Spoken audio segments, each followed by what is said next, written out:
Hello, and welcome to this recording from Support Cambridgeshire, a partnership of Cambridge CVS and Hunts Forum.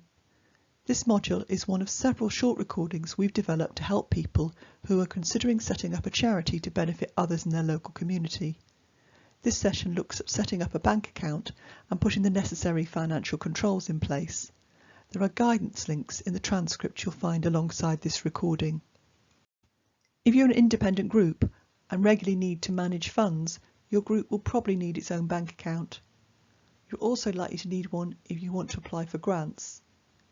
To ensure your group will manage the money coming in and out of the group legally and safely, you'll also need some financial controls in place. A group's management committee is responsible for keeping accurate financial records and ensuring funds are spent only on activities that deliver the aims of the group as outlined in their constitution. The committee will usually delegate the keeping of financial records to the treasurer, who will give a report at each meeting.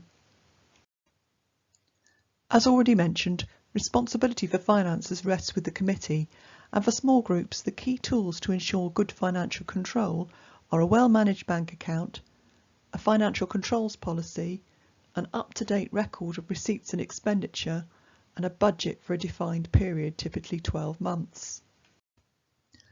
Opening a bank account can be quite long-winded, and you should not be surprised if it takes several weeks to open.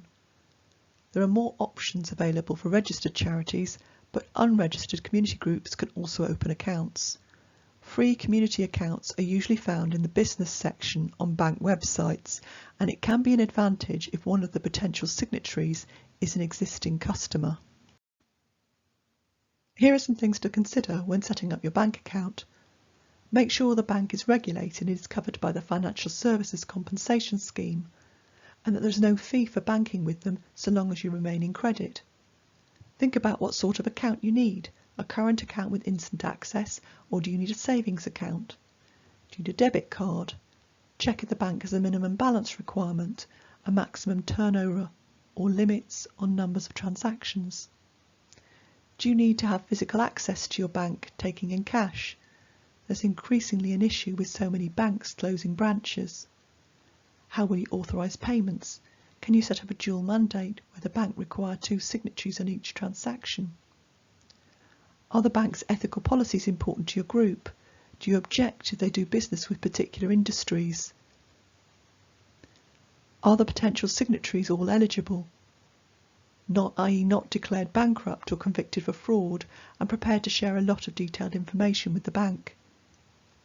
If you're a registered charity, you have more options. For example, you might be able to apply to the Co-op for their Direct Plus account, which qualifies you to apply for £1,000 from their customer donation fund.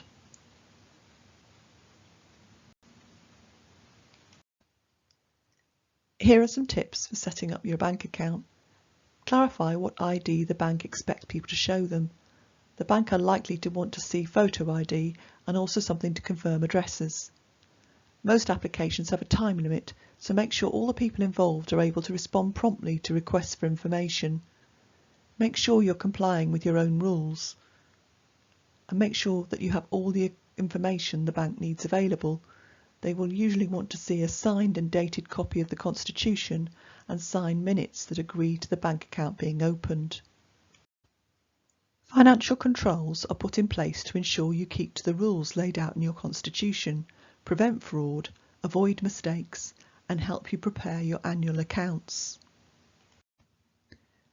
There is a template for a financial control policy in the guidance links. It sets out controls around income, including how will cash or cheques be handled, how will committee members ensure they are satisfied that any donations are appropriate and legitimate. Any income made from selling things needs to stick to Charity Commission rules on trading income and guidance on any endowments or investments. Any fundraising must comply with the fundraising code. This sets out how charities are expected to behave in the way they ask for and manage donations, in how they handle people's data, and their approach to working with vulnerable people.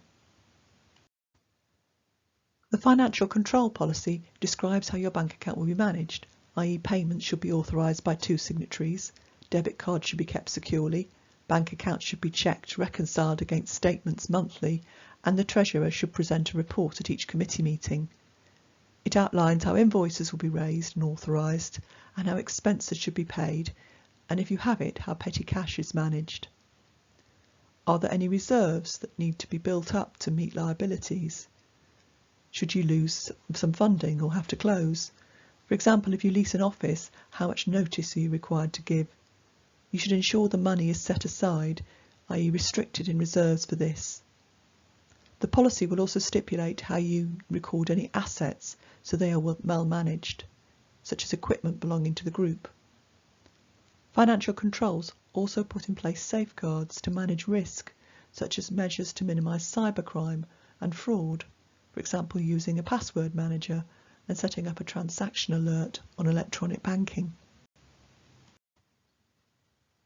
Non-company charities with incomes of under £250,000 per annum prepare the simplest type of accounts, receipt and payment accounts, which summarise all money received and paid out and provide a statement giving details of the group's assets and liabilities at the end of the year. All charities registered or not have to keep accounting records, namely invoices and receipts, for at least 6 years. The guidance links included in the transcript of this recording include a template for setting up receipts and payments account on an Excel spreadsheet.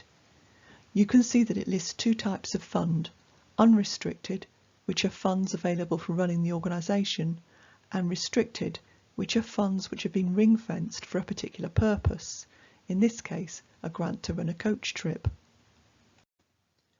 A budget is an estimate of your income and expenditure for a set period of time. It's your realistic best guess of what's going to happen.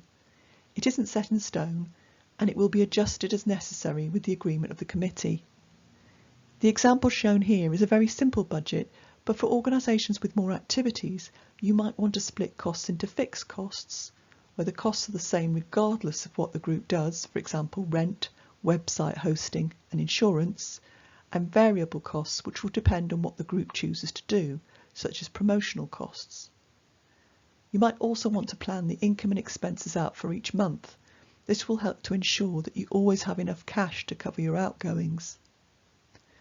The budget is a planning tool for the committee, which you should share with your supporters along with your receipts and expenditure account at your AGM.